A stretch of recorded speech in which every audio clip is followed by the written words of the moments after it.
NDA में seat बंटवारे को लेकर चल रही है बातचीत और लोग चिराग पासवान से पूछ रहे हैं कि अब आपका क्या होगा, आपको कितना सीट मिलेगा। चिराग पासवान जो 5 सीटों का दावा करते थे, जो ये कहते थे कि 5 सीट और एक राज्यसभा सांसद, क्योंकि 2019 में 6 सीट मिली थी और एक राज्यसभा सांसद, लेकिन इस बार चिराग पासवान का राज्यसभा वाले में दाल नहीं गल पाया।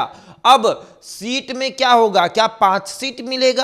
क्या नीतीश कुमार चिराग पासवान के पाले में 5 सीट जाने देंगे और पशुपति पारस के पाले में 1 से 2 सीट? ऐसा होगा क्या? जीतन राम मांझी क्या करेंगे, उपेंद्र कुशवाहा क्या करेंगे? क्योंकि अगर सिटिंग सीट की बात कर ले तो सिटिंग सीट पर जेडीयू के पाले में 16 सीट जाएगी। अगर सिटिंग सीट की बात करें तो भाजपा के पाले में 17 सीट जाएगी। अगर सिटिंग सीट की बात करें तो फिर पशुपति पारस के पाले में 4 सीट और चिराग के पाले में 2 सीट हो, बचा 1 सीट। और वो 1 सीट किसके पाले में जाएगा, उपेंद्र कुशवाहा या फिर जीतन राम मांझी?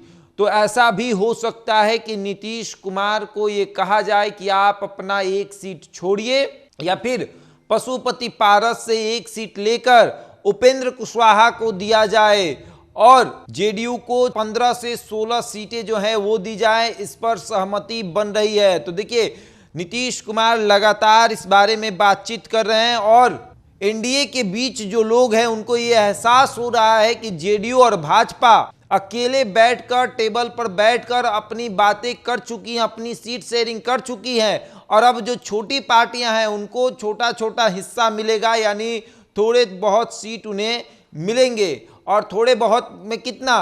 उपेंद्र कुशवाहा को 1 सीट, जीतन राम मांझी को 1 सीट और चिराग पासवान को 2 सीट, पशुपति पारस को 3 सीट।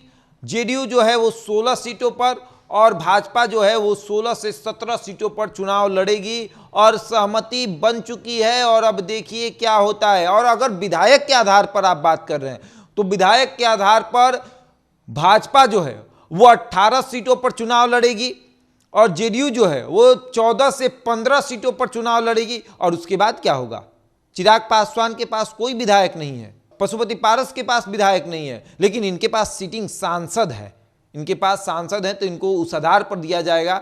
मांझी को भी 1 सीट विधायक के आधार पर दिया जा सकता है क्योंकि उनके पास 4 विधायक हैं और एक लोकसभा में 5 से 6 विधानसभा क्षेत्र होता है। तो जीतन राम मांझी को 1 सीट मिल सकता है। उपेंद्र कुशवाहा क्या करेंगे? उनके पास कुछ नहीं है, ना विधायक है, ना सांसद हैं, कोई नहीं है, कैसे होगा उनका? तो उनको नीतीश कुमार के साथ बैठकर बातचीत करनी पड़ेगी, उनके साथ मैनेज करना पड़ेगा या फिर भाजपा से ये कहना पड़ेगा कि हम तो आपके साथ आए थे आपको आगे बढ़ाने के लिए और समाज के नाम पर, जिस समाज से आते हैं, कुर्मी कुशवाहा का वोट अपने साथ रखते हैं, उस समाज के नाम पर उपेंद्र कुशवाहा को भी 1 सीट देने की बात चल रही है। अब आगे देखिए क्या होता है, चिराग पासवान का क्या होगा, उपेंद्र कुशवाहा और जीतन राम मांझी का क्या होगा। बहरहाल इस खबर में इतना ही। बने हमारे साथ और देखते रहें द इंडिया टॉप।